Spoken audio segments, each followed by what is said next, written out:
जय गणेश महाराज की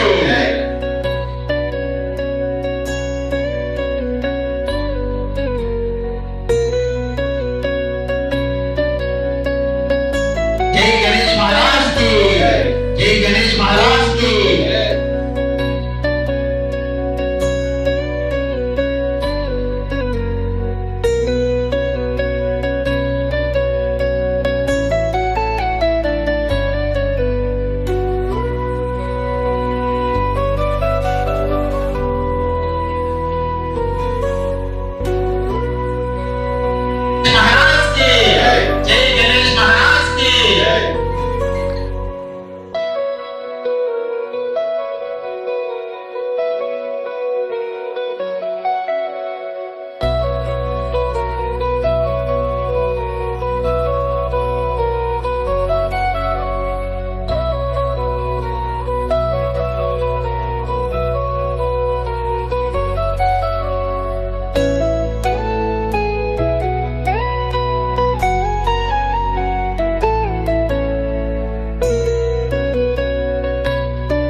जय गणेश महाराज की जय गणेश महाराज की చాలా విజయవంతంగా జరిపించామండి. అలాగే ఈ వెళ్ళి దారి కూడా అండి ప్రతిసారి కూడా మన విగ్రహం బయలుదేరిన కానీ నిమజ్జనం అయ్యే వరకు చాలా ఇబ్బందులు పడేవాళ్ళండి. అటువంటిది ఈ సంవత్సరం ఏ ఇబ్బంది లేకుండా చిన్న చిన్న పొరపాట్లు తప్ప ఏ ఆటంకం లేకుండా అందరూ కూడా నిమజ్జనం చాలా సంతోషంగా చేసుకున్నారండి. కాకపోతే అక్కడ రైల్వే స్టేషన్ దాటిన తర్వాత కూడా అంటే ఒక విగ్రహం కూడా వెళ్తాండి. అటువంటిది 2 రోజులు 3 రోజులు కష్టపడి కమిటీ వారు వీళ్ళందరూ కూడా అక్కడ సెట్లు కొట్టించి ఏ విగ్రహం కూడా ఆటంకం లేకుండా విజయవంతంగా నిమజ్జనం అయ్యాయండి. అలాగే ఇంకా కొన్ని ఇబ్బందులు అంటే మా పెద్ద విగ్రహాలు కూడా దానికి ఒకటి సంబంధం లేకుండా ఒకటి ముందు వెళ్ళిపోవడం ఒకటి వెనకాల వెళ్ళిపోవడం, దానివల్ల కొద్ది జనాలు కొద్దిగా తొందరగా బయలుదేరి వెళ్తే ఇంకా కూడా ఈ కమిటీ వారు కూడా మనకు బాగా నమస్కారం చెప్పేసారు. Thank you sir. మీ సూచనలన్నీ కూడా సుబ్బారావు మాట్లాడతారా? సుబ్బారావు తెలియజేయండి. అంటే రఘు గారికి 2 సార్లు మేము ఫోన్ చేయడం జరిగింది. ఏమంటే లైవ్ కాకుండా ఎర్లీగా కమిటీ చేయించారు కాబట్టి కొంచెం సర్దుబాట్లు జరుగుతాయి అని చెప్పి అన్నారు. అంటే అలా లైటింగ్ పెడతాం అనుకున్నాం, అదొకటి ఎట్లా. నెక్స్ట్ ఏమో గణేష్ సీసీ కెమెరా అడ్డుంది, అది మరీ చెప్పాం. అదే మాకు ప్రాబ్లం. మైజర్ నో ప్రాబ్లం, అంత బాగానే చెప్పింది. మన రుద్ర పేరు అనేది మేము పవర్గా వెళ్తుంటే ఆయన వచ్చి ట్యాక్సీ దిగారు, మంచి విషయమే. అయితే ఏమంటే మాకు లేట్ అవుతుందండి, మీరు త్వరగా వెళ్ళాలంటే అక్కడ లేట్ అయింది. ఎమ్మెల్యే వచ్చాడు, లేకపోతే ఇంకా ఎర్లీగా వెళ్ళాయి విగ్రహాలు. సీనియర్ గారితో మాట్లాడటం కూడా జరిగింది. ఏమన్నా అడ్డు పెడతాదండి అన్నారు కదండి అంటే అది ఒకటి లేట్ అయింది. మాకు కన్వెన్షన్ అనేది బాగానే ఉన్నాయి. అయితే ఆ సీసీ కెమెరా అయ్యి ఇప్పుడు ఉన్నాయి ఇప్పుడు చెప్పడమే కదా సార్, బాగానే జరిగింది, అన్ని సక్సెస్గా జరిగింది. అది కరెంట్ విషయంలో కూడా బాగా కష్టపడ్డారు మన కంపెనీ పెద్దలు. శుభ్రంగా అయితే జరిగింది. 2-3 లోటుపాట్లు అయితే ఉన్నాయి అంతే. తిరగాలి, 2-3 రోజులు తిరిగి చలానా కట్టి ఆ పర్మిషన్ తెచ్చుకోవాలంటే అధికారులు కలిసి అధికారులకు లంచం ఇచ్చి కొంతమంది అయితే పేపర్ కట్టలు తీసుకురా, పెన్నులు తీసుకురా, రేపురా ఎల్లుండ్రా, కనీసం ఒక వినాయక చవితి మండపం పెట్టుకోవడానికి 1 వీక్ పర్మిషన్ పొందడానికి పట్టేది. అలాంటిది కూటమి ప్రభుత్వం రాష్ట్ర ఆంధ్రప్రదేశ్ గణేష్ సమితి ఉత్సవ సమితి వారి విజ్ఞప్తి మేరకు ఒక మొబైల్ అప్లికేషన్ తయారు చేసి నిమిషాలలో మీకు పర్మిషన్ వచ్చేలాగా చేసింది. మెయిన్ తొలి విజయం ఆంధ్రప్రదేశ్ గణేష్ ఉత్సవ సమితి సాధించింది. మీరు మొబైల్ ఫోన్లో పర్మిషన్ తెచ్చుకున్నారు. ఇదివరకు ఒక పర్మిషన్ తెచ్చుకోవడానికి 10,000-15,000 వచ్చేది. ప్లస్ మండప నిర్వాహకుల కోసం మన డొనేషన్ ఇచ్చేవారు చుట్టూ తిరుగుతామా, లేదా విగ్రహం వచ్చిందని చూసుకుంటామా, లేదంటే అరేంజ్మెంట్స్ అన్ని చూసుకుంటామా, లేదా ఆఫీస్ చుట్టూ తిరుగుతామా అనే పని చాలా మందికి తలకాయనట్టు తగ్గిందని చెప్పి జిల్లా వ్యాప్తంగా మాకు అందరూ తెలియజేశారు. ఉద్యోగం నుంచి వచ్చిన నవీన్ గారికి, అలాగే జిల్లా సభ్యులందరికీ, అలాగే మండప నిర్వాహకులందరికీ ముందుగా నమస్కారాలు. అలాగే ఆ వినాయకుడి చవితి అనేది చాలా చక్కగా ఏ విఘ్నాలు లేకుండా సాగింది. దానికి వినాయక మండపాల ఎవరైతే సభ్యులు ఉన్నారో ఈ సభ్యులందరూ చక్కగా చాలా బాగా ఆర్గనైజ్ చేశారు. అలాగే ఈ ఆంధ్రప్రదేశ్ గణపతి ఉత్సవ సమితి అనేది ఆగస్టు 10వ తారీఖున స్థాపించడం, 40 మంది సభ్యులతో స్థాపించడం జరిగింది. ఆ రోజు మొదలుకొని ప్రభుత్వాన్ని ఏదైతే ఈ గణపతి మండపాల వారికి ఏమేమి కావాలి, ఫెసిలిటీస్ ఏం కావాలనేది అన్ని, అంటే పవర్, లేదంటే permissions, police permissions, bike permission, ఇలాంటి అన్నింటికి ఒక సింగిల్ విండోలో తీసుకురావాలని చెప్పి 40 మంది సభ్యులు నిర్ణయం తీసుకుని ప్రభుత్వాన్ని, అంటే సీఎం గారిని, చంద్రబాబు గారిని, పవన్ కళ్యాణ్ గారిని, అలాగే లోకేష్ గారిని వీళ్ళందరినీ కలవడం జరిగింది. కలిసి ఈ మండపాలకి ఈ ఫెసిలిటీస్, అంటే పవర్ కావాలి, లేదు ఈ ఒక పర్మిషన్ కావాలి అంటే అన్ని డిపార్ట్మెంట్లకి తిరగాల్సి వస్తుంది, ఇబ్బంది అవుతుంది. ఒక సింగిల్ విండోలో మాకు పర్మిషన్స్ ఇస్తే బాగుంటుందని చెప్పి సభ్యులు కోరగా దానికి ప్రభుత్వం వెంటనే అనుమతించి విత్-ఇన్ 2-3 days లో ఒక గవర్నమెంట్ ఒక యాప్ క్రియేట్ చేసి యాప్ని వదలడం జరిగింది. అది అంటే సభ్యులందరికీ చాలా సులువుగా మన ఇంటి దగ్గర కూర్చుని ఆ యాప్లో ఒక 5 ఫోన్ నెంబర్లో 5 ఆధార్ కార్డులు ఉన్న వారితో ఆ యాప్లో మనం అప్లోడ్ చేస్తే ఇమీడియట్లీ మనం ఏ డిపార్ట్మెంట్కి వెళ్ళకుండా మనకి పర్మిషన్ వచ్చింది. అలాగే పవర్ గురించి మండపాలకి మెయిన్ పవర్ అనేది కొంచెం ఎక్స్పెండిచర్ ఖర్చుతో కూడుకుంది. అలాగే కరెంట్ డిపార్ట్మెంట్ వారితో కూడా పర్మిషన్స్ కోసం ఎస్సీ గారిని వెళ్ళి అడగగా వెంటనే వాళ్ళు కూడా మన ఏలూరు జిల్లా తరఫున మేమందరం మన సభ్యులందరూ వెళ్ళి అడగడం జరిగింది. వాళ్ళు కూడా సుఖంగా చాలా సపోర్ట్గా సహకరించారు. అలాగే ప్రతి డిపార్ట్మెంట్ కలెక్టర్ గారిని ఫస్ట్ కలెక్టర్ గారితో మొదలు పెట్టాం. కలెక్టర్ గారి దగ్గరికి వెళ్తే చాలా సపోర్ట్గా, ఇంతకాలం ఇటువంటిది ఏమీ లేదు, మీకు ఇలా ముందుకు రావడం చాలా మంచి శుభపరిణామం అని ఆవిడ మన కలెక్టర్ గారు కూడా చాలా ఎంకరేజ్ చేసి, అలాగే ఎస్పీ గారు, ఏఎస్పీ గారు, డిఆర్ఓ గారు, అలాగే మన మున్సిపల్ కమిషనర్ గారు, అలాగే మన లోకల్ శాసనసభ్యులు, మేయర్ గారు వీళ్ళందరూ చాలా సహకరించారు. మేయర్ గారు, ఎమ్మెల్యే గారు శానిటేషన్ విషయంలో కానీ, చెట్లు కొట్టించడం విషయంలో కానీ చాలా మాకు సపోర్ట్ చేశారు. అలాగే సభ్యులందరూ కూడా ఈ ఆంధ్రప్రదేశ్ ఉత్సవ సమితి సభ్యులందరూ కూడా చాలా సహకరించి ఈ 10 రోజులు చాలా బాగా చేశారు. వీళ్ళందరికీ ఈ సభాముఖంగా అందరికీ నా ధన్యవాదాలు తెలుపుతున్నానండి. అలాగే ఈ గణపతి మండపాల ప్రముఖులందరికీ కూడా నా ధన్యవాదాలు. ఈ అవకాశం ఇచ్చిన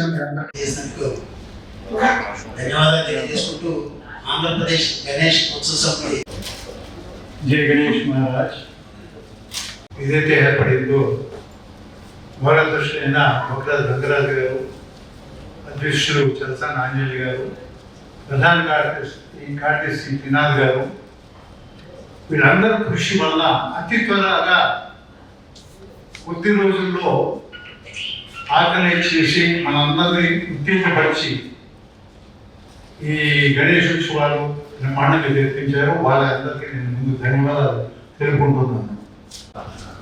ప్రభుత్వము, అధికారులు సహకారం బాగా ఉంది. ముందు కాలంలో ఇంకా బాగా చేయగలుగుతామని నాకు నమ్మకం ఉంది. చూడండి, ఎలక్ట్రిసిటీ మన పండాస్ అన్నిటికీ ఎలక్ట్రిసిటీ ఫ్రీ ఇమ్మని 2-3 రోజుల్లో వచ్చేసింది ఆర్డర్. చీఫ్ మినిస్టర్ గారు ఆర్డర్, ప్రధాన కార్యదర్శి గారు లెటర్ పంపించడం, కలెక్టర్లకి వాళ్ళు ఇంప్లిమెంట్ చేయడం, ఎలక్ట్రికల్ డిపార్ట్మెంట్ వాళ్ళకి చెప్పడం కూడా జరిగింది. తర్వాత ఈ ఉత్సవాలు చాలా డిసిప్లైన్డ్గా సనాతన ధర్మ సిస్టంలో జరగాలని కూడా గణేష్ ఉత్సవ కమిటీ, ఆంధ్రప్రదేశ్ గణేష్ ఉత్సవ కమిటీ కూడా నిర్ణయించి వాళ్ళకి సూచనలు ఇస్తూ ప్యాంప్లెట్ కూడా పంపించారు. ఏమిటంటే అశ్లీష అలాంటివి జరగకుండా, సినిమా పాటలు వేయకుండా, భజన కీర్తనలు వేసుకుంటే ముఖ్యంగా యువతుల్లో మన సనాతన ధర్మం యొక్క విశిష్టత వాళ్ళకి తెలుస్తుంది. ముందు కాలంలో వాళ్ళు కదా చేయాల్సింది. సో అదొక గొప్ప విషయం. ఎవరైతే పాటిస్తుంటామో ఆ యువకులకు కూడా వెళ్ళాలని స్ఫూర్తి కూడా, మోటివేషన్ మాకు ఇవ్వడానికి అవకాశం కలిగిలో దేవుడు అన్నవాడు చేసినప్పుడు, భగవంతుని ఆరాధించినప్పుడు వాళ్ళనే చూసుకుంటారు దేవతలు. సో ఆ విధంగా ఉత్సవ కమిటీ స్ఫూర్తితో ఆ వినాయకుడు మహారాష్ట్రలో బాగా సక్సెస్. దాన్ని గణేష్ ఉత్సవ కమిటీ అనేది RSS వారు ఆలోచించి తీసుకున్న నిర్ణయం అతి తక్కువ సమయంలో, అంటే ఇంచుమించుగా ఒక వారం 10 రోజుల సమయంలో తీసుకుని దాన్ని అమలుపరచడం అనేది చాలా గొప్ప విశేషం. అందులో దీనికి పర్మిషన్స్, పోలీస్ పర్మిషన్ అనేది, కరెక్ట్ పర్మిషన్ అనేది అనుకున్నంత ఈజీగా వచ్చేది కాదు. ఎందుకంటే మండపాల నిర్వాహకులు మాత్రమే తెలుసు ఆ బాధలు ఏంటి, ఆ సాధ్యం పద్ధతి. మిగతా వాళ్ళకి తెలియదు. ఏదో కరెక్ట్ అంటే పైన వేసేస్తారు, పోలీసులు అంటే ఊరికి వచ్చేస్తారు, జనాలు రోడ్డు చూసారన్నారు. అది ఏమి కాదు, కంపల్సరీ పర్మిషన్ తీసుకోండి. ఆ పర్మిషన్ కోసం ఇంచుమించుగా వారం రోజులు, అంటే 4-5 సార్లు వాళ్ళు కేకేసేవారు. వారం రోజుల్లో కేకేసిన వాళ్ళకి అన్ని ఇవి వాళ్ళు ఏం చెప్తే అది చదివించుకుని రావాల్సిన పరిస్థితి ఏర్పడింది. కానీ ఆ పరిస్థితి నుంచి కూటమి ప్రభుత్వం తప్పించింది. అది RSS వాళ్ళ చొరవతో. రాష్ట్రం విడిపోయిన తర్వాత సమస్యలే కనపడుతున్నాయి తప్పితే ఉత్సాహం, ఆనందం కనపడలేదు. ఏం జరిగినప్పుడు ఆ సందర్భంలో గతంలో జనవరి 5వ జరిగినటువంటి హైందవ శంఖారావు రాష్ట్రం నుంచి 6 లక్షలని స్వచ్ఛందంగా పాల్గొన్నారు. సరే, స్థానికంగా ఉన్నటువంటి వాళ్ళందరికీ చిన్నపాటి చురుకన భావం ఉంది. గవర్నమెంట్ ఎవరు అధికారులు ఎవరి పక్షం ఉంటే వాళ్ళది రాజ్యంలో కనపడుతుంది. అది దాని క్రమంలో గడిచిన సంవత్సరాల్లో జరిగిన ఇన్సిడెంట్స్ ఆలోచన చేసిన తర్వాత హైందవ శంఖారావం తర్వాత గ్రామాల నుంచి వచ్చినటువంటి ప్రజల యొక్క రియాక్షన్ కావచ్చు. కాబట్టి ఇంతమంది కలిసిన తర్వాత సమాజంలో విశ్వాసం నిలవాలి. ప్రభుత్వ అధికారులకి హిందువుల పట్ల, హిందువుల యొక్క అధికారుల పట్ల, హిందువుల యొక్క పండగ పట్ల చులకన బాగుపోవాలి అని ఆలోచిస్తున్న సందర్భంలో పెద్దలంతా కలిసి గణేష్ ఉత్సవ సమితి ఆంధ్రప్రదేశ్ ప్రారంభం చేస్తే బాగుంటుంది అనిపించింది. 4 రోజులు కూర్చొని కూడా ఒక ఎక్సర్సైజ్ చేసిన కారణంగా రాష్ట్రంలో నలుమూల నుంచి ఈ ధార్మిక చింతన ఉండి సమాజాన్ని నేతృత్వం వహించాలని పిలిస్తే బాగుంటుందని రాష్ట్రం నలుమూల నుంచి పిలిచాం. మొట్టమొదటిసారిగా 9వ తారీఖు సమావేశం జరిగింది. ముఖ్యమంత్రిలో చాలా విషయాలు చర్చించారు. గడిచిన 40-46 సంవత్సరాలుగా వాళ్ళ ఊళ్ళో జరుపుకుంటున్నారు. ఇబ్బందులు ఉన్నాయి, సమస్యలు ఉంటాయి. కానీ ఒకసారి ఆంధ్రప్రదేశ్ గణేష్ ఉత్సవ సమితి ఏర్పడిన తర్వాత అన్ని సమస్యలు ఆ రోజు ఉదయం చర్చించారు. వెంటనే అక్కడి నుంచి జిల్లా సభలు ఏర్పాటు చేయాలనుకున్నారు. ఎవరి పనులు వాళ్ళు వెళ్ళిపోయిందో మరుసటి రోజే చీఫ్ సెక్రటరీ కలిశారు, డీజీపీని కలిశారు, హోమ్ మినిస్టర్ గారిని కలిశారు. పైన మంత్రులు ఎలా ఉన్నారంటే పోయి సంవత్సరం సింగిల్ విండో ఏర్పాటు చేసాం కదా అని హోమ్ మినిస్టర్ గారు అన్నారు. పక్కన ఉన్నట్టు మా వాళ్ళు చెప్పారు, మీరు కేవలం ఒక చోట ఎక్కడ లింక్ అయిందో మీకు ఎక్కడ రాలేదమ్మా అన్నారు. లేదు డీజీపీ గారు పిలిచారు. మేడం నిజమే మేడం, మనం లింక్ ఓపెన్ చేసాం కానీ ఆన్లైన్ పబ్లిసిటీ ఇవ్వలేదు మేడం అంటే మంత్రులు ఏమనుకున్నారంటే మనం లింక్ ఇచ్చేసాం కదా ప్రతి సంవత్సరం అని అనుకున్నారు. కానీ కిందకి వెళ్ళదు, ప్రభుత్వ అధికారులు పైన కూడా కిందకి వెళ్ళదు. మనం వెళ్ళి చెప్పిన తర్వాత అమ్మా స్థానికంగా అన్ని చోట్ల పోలీసు వారు ఈ మండపాల దగ్గరికి వెళ్ళి డబ్బులు తీసుకున్నారు. చిన్నటువంటి వాళ్ళు కూడా గణేష్ ఉత్సవ సమితి విగ్రహం పెట్టుకోవాలంటే ఈ పర్మిషన్ల కోసము పోలీసు వాళ్ళు చూసి భయపడి అప్పుడు దాకా పోలీస్ స్టేషన్ ఇక్కడ వాళ్ళు కూడా పోలీస్ స్టేషన్ వెళ్ళాల్సి వస్తుంది. కానీ ఈ విషయాలు మేము ఫ్రెండ్లీ పోలీస్ గారు మినిస్టర్ గారు అలాగే ఉండాలని మేము కోరుకుంటున్నామని చెప్పాము. అలాగే ఉండాలని కోరుకుంటున్నాం. కానీ కింద మీకు తెలియట్లేదు అన్న తర్వాత అప్పుడు చర్చించి కేవలం చెప్పాము. 11వ తారీఖు కలిసాము, 12వ తారీఖు ముఖ్యమంత్రి గారిని డీజీపీ గారిని కలిసాము. కేవలం 2 రోజుల వ్యవధిలో వెంటనే వాళ్ళు లింక్ బయటకు వేశారు. చూడండి ఒకసారి, లింకు స్టేట్ గవర్నమెంట్ వదిలింది తిరువూరు ఆర్డీఓ సర్క్యులర్ స్టార్ట్ చేశారు. 5 ఫీట్ కంటే ఏ వినాయక విగ్రహం పెట్టకూడదు, ఎవరైనా వచ్చి పర్మిషన్ తీసుకోవాల్సిన. అంటే గవర్నమెంట్ స్టేట్ గవర్నమెంట్ రిలీజ్ సమితి ఉండి జిల్లా కమిటీలు ఉండబట్టి కింది స్థాయి మండల స్థాయికి వెళ్ళి మీరు ఎవరు కూడా ఎక్కడ ఎవరు ఇబ్బంది పడాల్సిన లేదు, ఆ లింక్ లో నమోదు చేసుకోవడం చెప్పిన తర్వాత అన్ని చోట్ల గవర్నమెంట్ సమన్వయం చేసుకోగలిగారు. గణేష్ ఉత్సవ సమితి సాధారణ గణేష్ మండపాలకి ప్లస్ గవర్నమెంట్ అధికారులకి సమన్వయం చేసేటువంటి కమిటీ. దానికి కారణంగా పరస్పరం గణేష్ ఉత్సవాలు ఆనందంగా జరగాలి, గవర్నమెంట్ అధికారులు హిందువుల వైపు చూసేటువంటి కోణం మారాలి. మొత్తం రాష్ట్రం మొత్తం మీద మనం అనుకున్న విధంగా చాలా చక్కగా చాలా చోట్ల జరిగాయి. ఒక 4-5 దుర్ఘటనలు. వెలుగోడు సంఘటన, నిమజ్జనానికి వెళ్ళటానికి వీలు లేదని చెప్పి పోలీస్ అధికారులు ఇచ్చేశారు. హైకోర్టులో వేశారు, హైకోర్టు జడ్జిమెంట్ ఇచ్చింది. రోడ్లు ఎవరికి ఏ మత వాళ్ళకి రాసి లేదు, అందరూ చక్కగా వాడుకునేదే. ఎవరి యాత్ర అయినా సరే వెళ్ళేటప్పుడు రక్షించాల్సింది, దానికి కావాల్సిన ప్రొటెక్షన్ ఇవ్వాల్సిన బాధ్యత పోలీసులు అని చెప్పేసి పోలీసుకి ఆ వెలుగోడు యాత్ర వెళ్ళేటప్పుడు చర్చి దగ్గర వచ్చింది, చర్చి అట్టుంది, రోడ్డు ఇట్టుంది. వాళ్ళు ఆపారు, పోలీసులు ముందున్నారు. అయినప్పుడు వీళ్ళు ముందుకు వెళ్ళారు, గౌరవించి ముందుకు వెళ్ళారు. ఆపేసి సౌండ్ ఆపేసి అప్పుడు పోలీసు వాళ్ళు అత్యుత్సాహం కారణంగా వాళ్ళకి ఆపేసాము. సమితి ఉండి జిల్లా వెనక పరిటాలో జరిగింది. మన అన్నటువంటి ఎన్టీఆర్ జిల్లాలో పరిటాలు సహజంగా పిల్లలు చదువుకున్నటువంటి పిల్లలు వినాయక విగ్రహం గడిచిన 6 సంవత్సరాలు పెట్టాను. వెళ్ళిపోతున్న సందర్భంలో ఎక్కడ చర్చికి సంబంధం లేదు, ఎక్కడ ఏ సంబంధం లేదు. స్థానికంగా ఉన్నటువంటి వాళ్ళు వాళ్ళ యొక్క ఆధిపత్యం చూపించుకోవడం కోసం 4 రాళ్ళు వేశారు. చిన్న పిల్లవాడు 6 రోజుల పిల్లవాడి యొక్క తలకాయ తగిలింది, ఇంకోటి ముక్కు తగిలింది, ఇంకొక ఇంటర్వ్యూ చదువుకున్న బయట భుజం తగిలింది. పోలీసులు ఎదురుగా మన ఎస్ఐ ఉన్నారు, ప్రొటెక్షన్ ఇస్తా ఉన్నారు. కానీ ఇన్సిడెంట్ జరిగింది, కేసు ఎవరు పెట్టలేదు. రాత్రి 11ంటికి వీళ్ళు వెళ్ళి కూర్చొని పోలీస్ దగ్గర కూర్చొని ఎవరు 70 తీసుకెళ్తే వాళ్ళు అరెస్ట్ చేస్తా ఉన్నారు. తీసుకొచ్చారు. 6 గంటలో స్థానికంగా ఉన్నప్పుడు వాళ్ళు తీసుకెళ్ళారు. మరుసటి రోజు వీళ్ళంతా కలిసి అక్కడ లోకల్ ప్రజలంతా కలిసి 1000 మంది పైన పోలీస్ స్టేషన్కి వచ్చారు. పోలీసులు స్పందించలేదు. మాట ఇచ్చిన పోలీసులు మాట తప్పారు కాబట్టి బంధు కాల్ఫర్ చేశారు. స్థానికంగా ఉన్నటువంటి కంచిచర్లు అంతా కూడా బంధు పాటించారు. సాయంత్రం కల్లా అన్ని చేస్తా ఉన్నారు, మళ్ళీ చేయలేదు, మళ్ళీ మాట తప్పని హైవే రాస్తాలో తీయరు.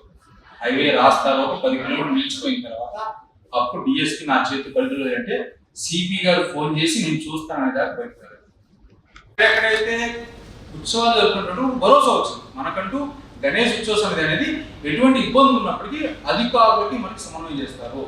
ఇక్కడ మనం భయపడాల్సిన పని లేదు. ఇది వాతావరణం అధికారుల్లోనూ స్థానిక ప్రజాప్రతినిధుల్లో కూడా గణేష్ ఉత్సవ సమితి అనేది వీళ్ళు మీ అందరి ఆధారాభిమానాలతో సన్ సిటీ ఫేజ్ 1 మరియు ఫేజ్ 2 దిగ్విజయంగా పూర్తి చేసుకుని రెట్టింపు ఉత్సాహంతో సన్ సిటీ ఫేజ్ 3 ను సగర్వంగా మీకు పరిచయం చేస్తున్నాము. సన్ సిటీ ఫేజ్ 3 నందు సౌకర్యాలు సదుపాయాలు అంతకుమించి ఉంటాయి. డిటిసిపి మరియు RERA approval layout, 100% vastu, venture చుట్టూ compound wall, centre dividing lighting మరియు greenery, children park, black top roads, ప్రతి ఫ్లాట్ కు కుళాయి connection, water tank, underground drainage, 3 phase current, CCTV పర్యవేక్షణ, బ్యాంక్ లోన్ సదుపాయం ఇంకా మరెన్నో సదుపాయాలతో మీకు స్వాగతం పలుకుతోంది. విచ్చేయండి sun city phase 3, Kothuru jute mill ఎదురుగా 19వ డివిజన్, ఏలూరు.